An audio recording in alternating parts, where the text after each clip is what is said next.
Saya cerita sedikit ya Bapak Ibu. Saya lanjutkan ke praktik baiknya. Sebelum saya berani menulis, sebelum menentukan karir saya ini pada tahun 2016 itu bergabung di komunitas guru belajar Sanggau 2016. Di situ saya belajar karena saya butuh ilmu-ilmu yang maksudnya yang menginspirasi, memotivasi saya.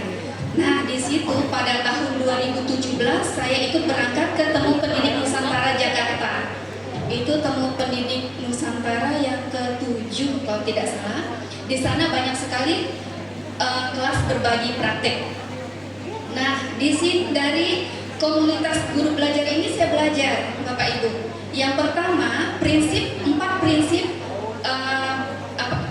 komunitas belajar Nusantara ini. Yang pertama, kita harus merdeka dulu. Belajar itu merdeka, tanpa adanya iming-iming sertifikat, iming-iming takut dengan atasan. Pada tahun itu saya masih pengelola PAUD, Bapak Ibu. Jadi saya harus punya inisiatif untuk belajar dan terus belajar. Nah, yang pertama, merdeka, belajar dimulai dari diri sendiri. Setelah saya merdeka, saya mempunyai kompetensi. Saya belajar Bapak Ibu dengan semua teman-teman yang saya sudah save nomornya di Jakarta kemarin. Jadi saya belajar apapun. Nah, di komunitas guru belajar ini memang selalu mengadakan modul-modul belajar mandiri. Dari itu saya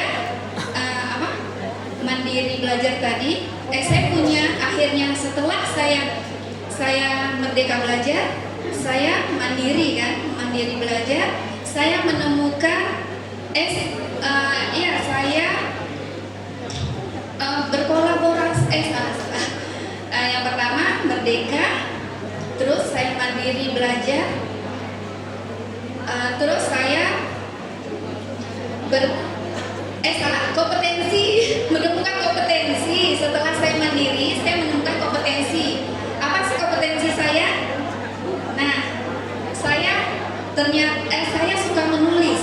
Dari kecil saya suka menulis. Setelah itu saya menemukan kompetensi saya. Oh, ternyata saya penulis, gitu kan? Setelah itu saya berkolaborasi dengan penerbit buku, narasumber penulis, semuanya saya ikuti. Sampai kelas-kelas karya ilmiah, kelas fiksi mini itu 25 kata saja itu kita harus belajar bagaimana 25 kata kita harus membentuk kata yang menarik. Awalan dan akhiran itu tidak bisa ditebak orang lain. Itu saya pelajari sampai angkatan berapa. Saya belum menemukan, Bapak Ibu, saya belum menemukan ini. Saya menemukan begini. Ini bukan kelas saya tuh inginnya cerita anak. Nah, saya cari lagi. Setelah saya berkolaborasi, saya menemukan karir saya sebagai penulis. Setelah menemukan karir, saya menjadi jadi termotivasi terus. Saya harus terus belajar. Nah, disinilah saya terus belajar. Pada tahun 2017 itu, Bapak Ibu ketika di sana, oh ternyata menjadi narasumber itu seperti itu, gitu kan? Jadi, saya insya Allah saya bisa, gitu kan? Nah, lanjut ke cerita saya yang saya kirim itu tentang komunitas belajar. Saya yakin semua Bapak Ibu sudah memiliki komunitas belajar di sekolah. Nah, tuntutan sebagai guru itu kita harus menjadi guru yang berdaya untuk perubahan murid. Dimana tuntutan kita sekarang masuk pada kodrat zaman. Ya, semuanya era digital, abad 21 ya. Jadi kita sebagai guru juga harus belajar apa itu Canva, apa itu Quizzes, apa itu aplikasi-aplikasi itu kan. Kita harus belajar Zoom, Gmail, terus apa itu Jamboard, apa itu pokoknya aplikasi digital. Terus kita harus berkolaborasi dengan murid kita, harus memanusiakan murid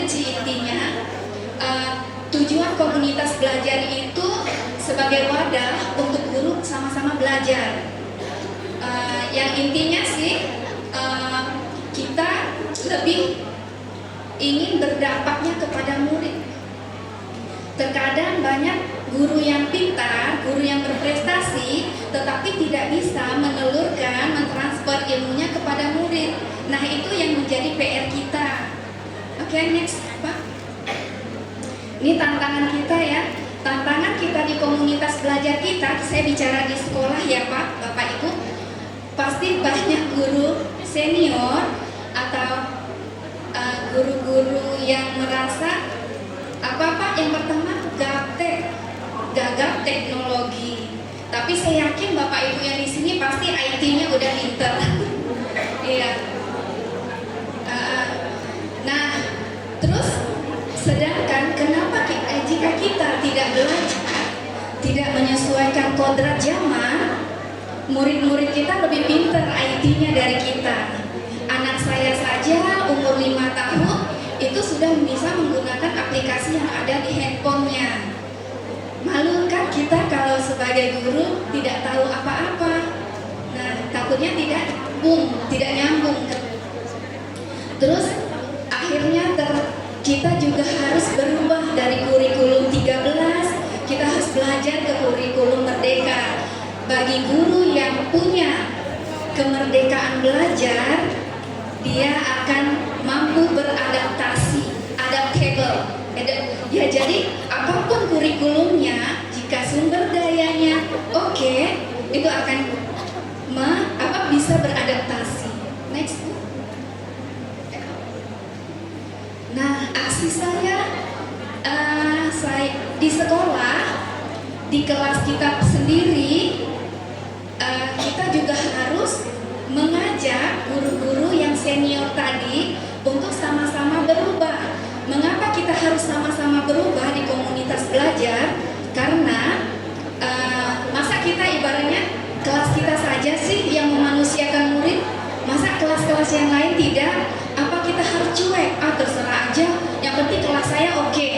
Tidak, di sekolah itu kita tidak boleh bersinar sendiri. Bintang itu bersinar jika beramai-ramai bersama-sama.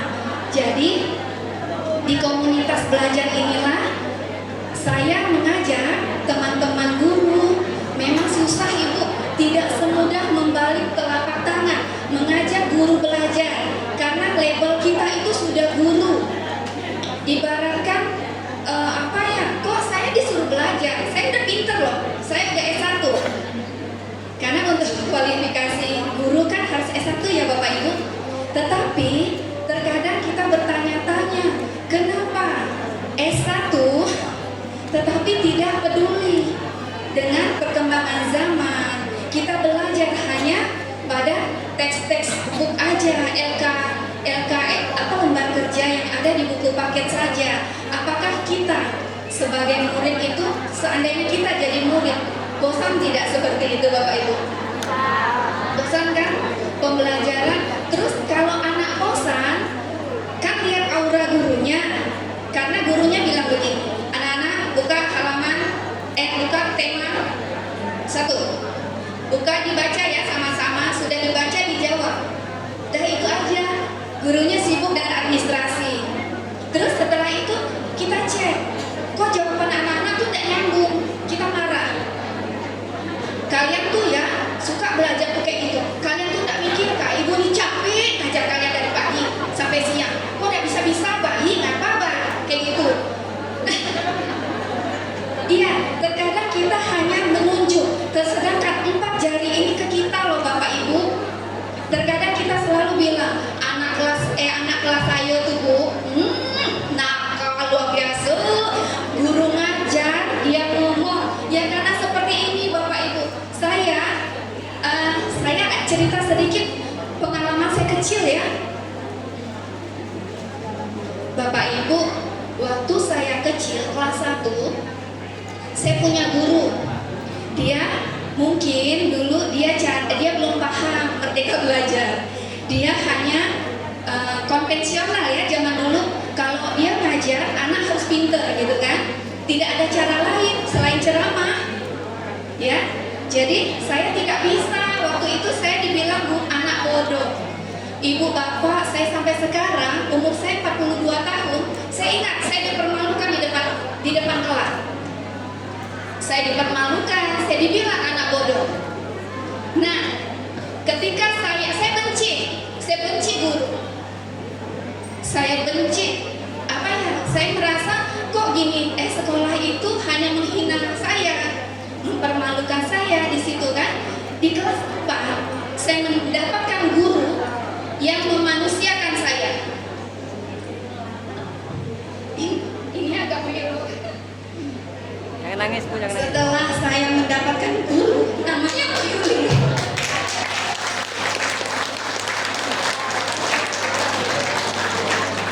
Maaf ya Bapak Ibu. Semangat Bu.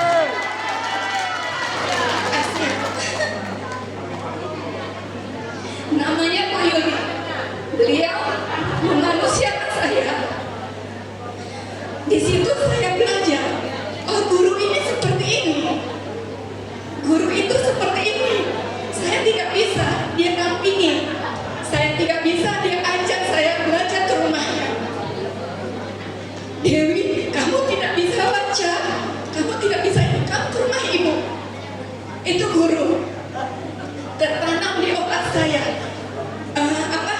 Guru itu seperti itu. Sampai sekarang saya tidak ingin hina murid saya di depan umum, karena saya merasa dipermalukan di depan umum, dipermalukan di depan teman di usia saya kelas 1, di mana psikologi saya kan. Untung zaman itu orang tua saya ketika dibilang kan tidak ada pilihan, sekolahnya hanya itu kan.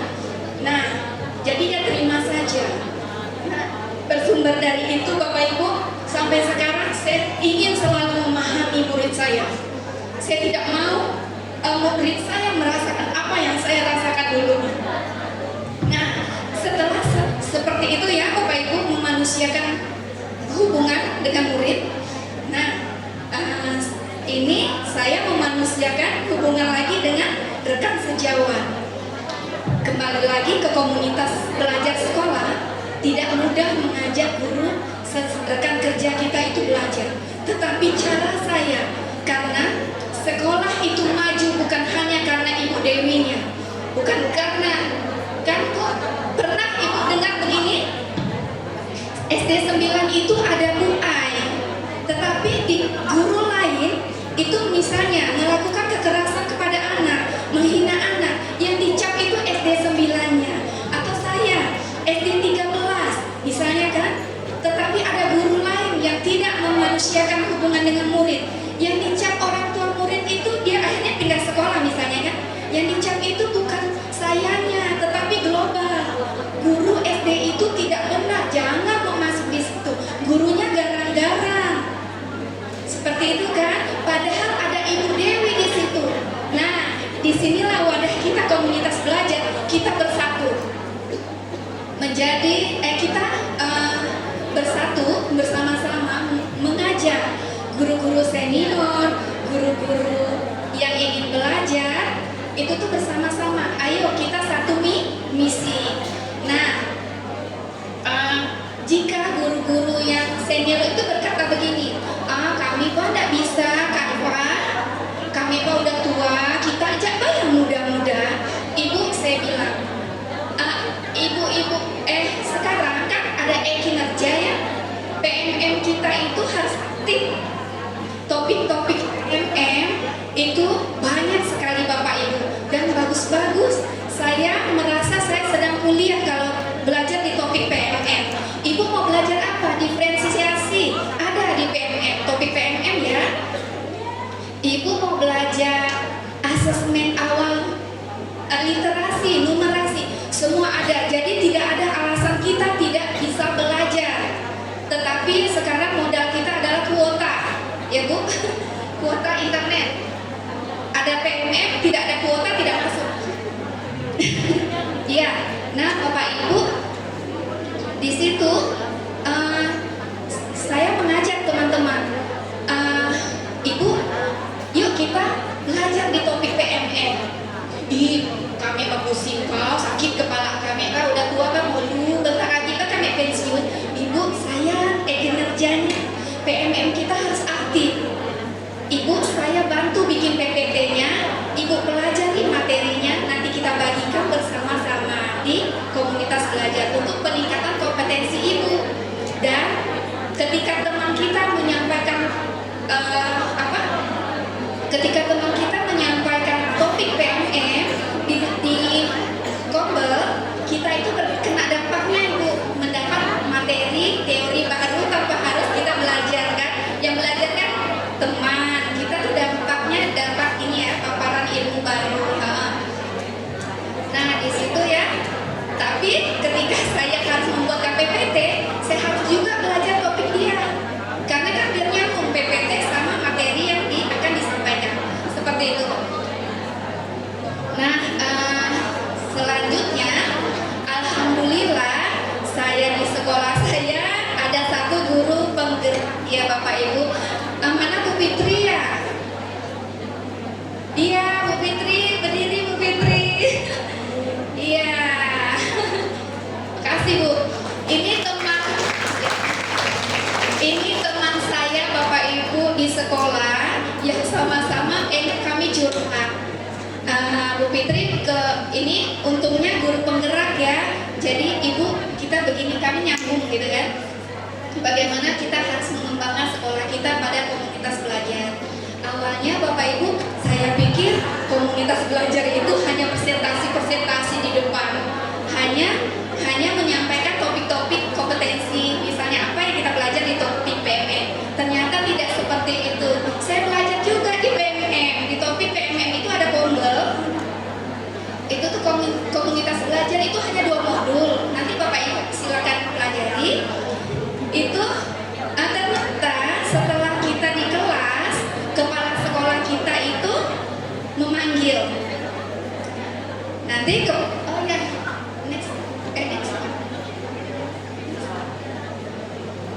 Nah, ini PLH ya, ini kepala sekolah kami kan baru datang haji, jadi ini pengganti.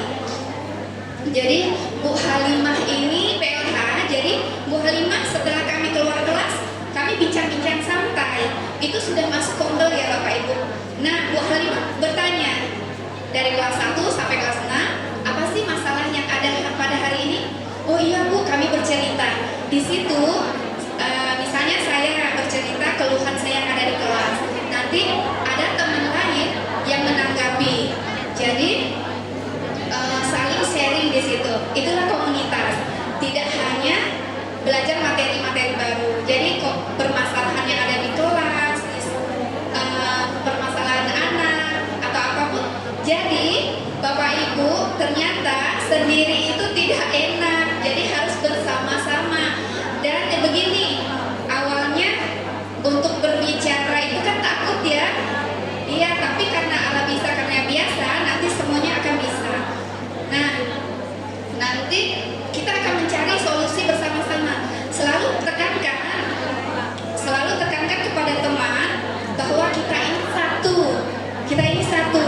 Jadi tidak ada malu lagi. Terkadang guru yang egois malu bertanya, misalnya di kelas saya Pak ada anak yang 1 bulan tidak sekolah, nah, tapi dipendam sendiri, merasa malu lah kalau diceritakan nanti saya dibilang guru yang tidak bisa menyelesaikan permasalahan. Tetapi siapa tahu guru lain itu sudah punya pengalaman. Guru senior itu biasanya udah ada pengalaman seperti itu. Jadi bagaimana tips dan triknya kita berbagi di Kombel ya Bapak Ibu. Nah, yang paling penting di Kombel itu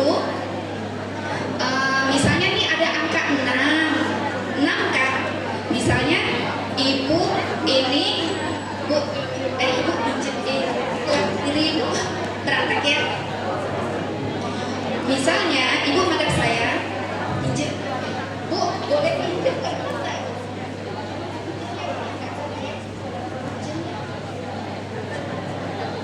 Nah, ini ada angka 6. Ibu ya, Ibu lihat angkanya berapa?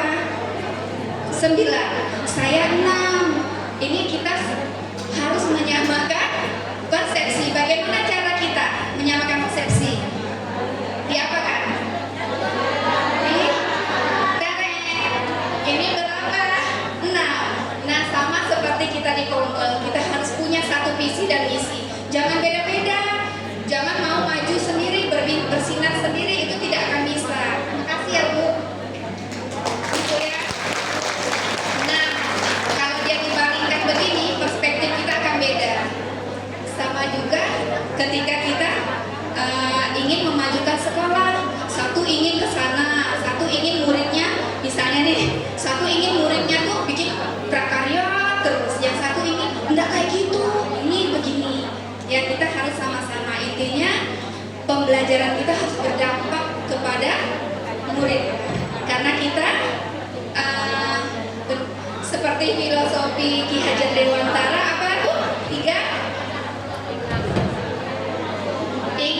Notiva masih. Tunuri Handayani berada di belakang. Mendorong. Jadi jangan kuat-kuat dorong. Jadi ayo maju, pasti bisa gitu kan. Ya. Oke, Pak, next Pak. Oh ya, ini saya curhat. Next Pak. Ini juga Bu, perpase. Kalau kurikulum merdeka, misalnya saya ngajar di kelas 5, itu ceritanya kita dengan kelas 6. Kelas A 1 2. Itu perpase gurunya. Karena apa? Ibu akan melanjutkan di kelas 1. Ini harus ini kan, harus kompak dulu berdua nih. Itu Mbak, dia kan naik ke kelas 2. Iya Mbak, si itu misalnya si Ani, dia Mbak belum bisa berhitung Bu, minta tolong Mbak. Tapi kalau dia membaca lancar. Oh iya, itu biar ada kerjasama. Jadi kan sekarang tidak ada murid yang tidak naik, tetapi melanjutkan fase yang tertinggal tadi di kelas selanjutnya. Nah, kita serinya perpase, guru perpase. Itu juga masuk dalam kompel.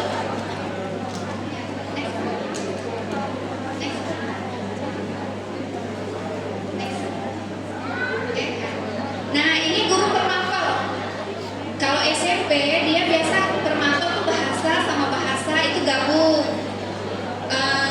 Kalau ini guru mapelnya agama dan PJOK, mungkin mereka akan merencanakan apa? Saya tidak tahu. Mungkin untuk P5-nya atau apa, kita kan tidak tahu ya permapel. Nah, itu bagi-bagi tugas kita.